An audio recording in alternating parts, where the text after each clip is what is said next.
Budi Said didakwa telah merugikan negara sebesar Rp1,165 triliun akibat rekayasa penjualan emas. Kasus ini menggambarkan betapa fatalnya dampak dari tindakan korupsi yang dilakukan. Melalui penggunaan surat keterangan palsu, Budi Said berhasil menggugat PT Antam dan dinyatakan menang. Kejadian ini mencerminkan penyalahgunaan sistem hukum demi keuntungan pribadi. Proses persidangan diwarnai oleh kesaksian dari saksi mahkota yang mengungkapkan modus operandi Budi Said. Informasi ini sangat krusial untuk memahami mekanisme praktik korupsi yang berlangsung. Antara Maret hingga November 2018, Budi Said melakukan 157 transaksi pembelian emas dengan total berat mencapai 58,135 kg dan bernilai triliunan rupiah. Ini menunjukkan besarnya skala operasi yang terlibat.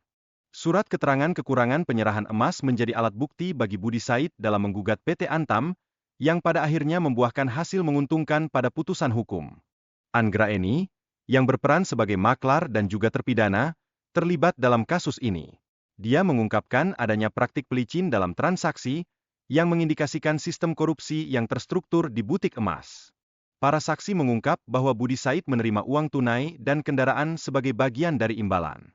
Ini menegaskan adanya praktik suap dalam transaksi yang berkaitan dengan emas. Pencopotan CCTV di butik emas Antam menempatkan bukti kuat akan tindakan untuk menyembunyikan aktivitas ilegal. Hal ini menunjukkan adanya kolaborasi antara pengurus dan pihak terkait. Penerapan pasal pencucian uang terhadap Budi Said menegaskan upaya untuk menyamarkan hasil dari kejahatan. Ini menambah layar kompleksitas pada kasus yang tengah diselidiki.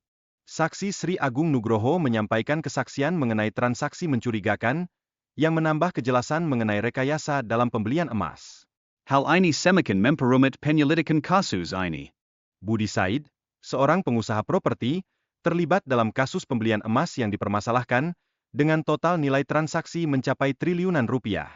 Hal ini menimbulkan pertanyaan serius mengenai sumber dana yang digunakan. Pakar hukum menegaskan pentingnya kehati-hatian jaksa dalam menelusuri transaksi keuangan besar ini, guna menghindari kesalahan dalam penilaian dugaan tindak pidana korupsi. Ini crucial untuk menjamin keadilan. Proses hukum yang dihadapi Budi Said menarik perhatian publik, terutama karena merugikan negara hingga hampir 2 triliun rupiah. Ini menimbulkan pertanyaan mendalam tentang keadilan dalam sistem hukum yang ada. Diskon yang diterima Budi Said dianggap tidak sesuai dengan harga pasar. Ini mengindikasikan adanya kejanggalan yang mencolok dalam pertimbangan hukum oleh Mahkamah Agung. Masyarakat kini mempertanyakan sumber dana Budi Said serta hasil dari tindak pidana korupsi.